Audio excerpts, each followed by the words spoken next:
एक आदमी अचानक गायब हो जाता है। कुछ दिन बाद उसकी लाश कुएं से मिलती है।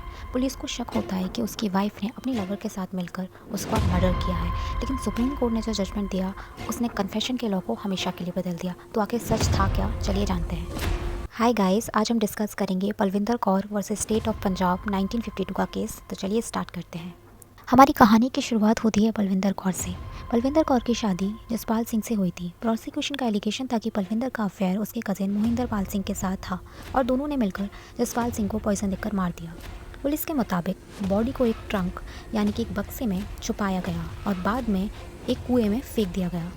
कुछ हफ्तों बाद जसपाल सिंह की बॉडी रिकवर हुई, लेकिन मोहिंदर सिंह फरार हो गया, इसलिए पलविंदर कौर पर ही ट्रायल चला।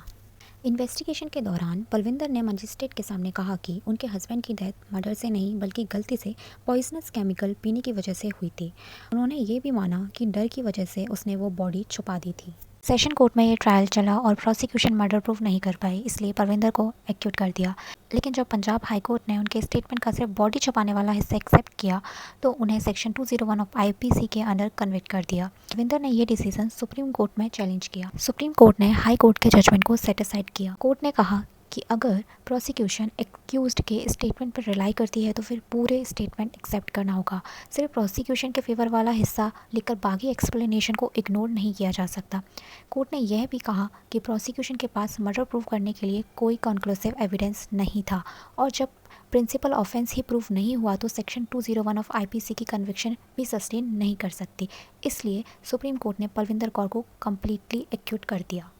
बात करें इस केस की इम्पोर्टेंस की, तो इस केस ने दो इम्पॉर्टेंट लीगल प्रिंसिपल इस्टेब्लिश किए।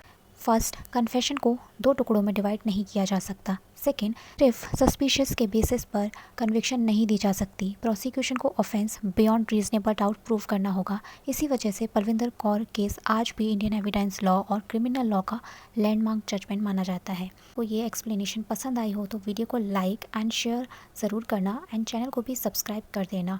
मिलते हैं किसी नेक्स्ट लैंडमार्क केस के साथ, तब तक के लिए बाय बाय।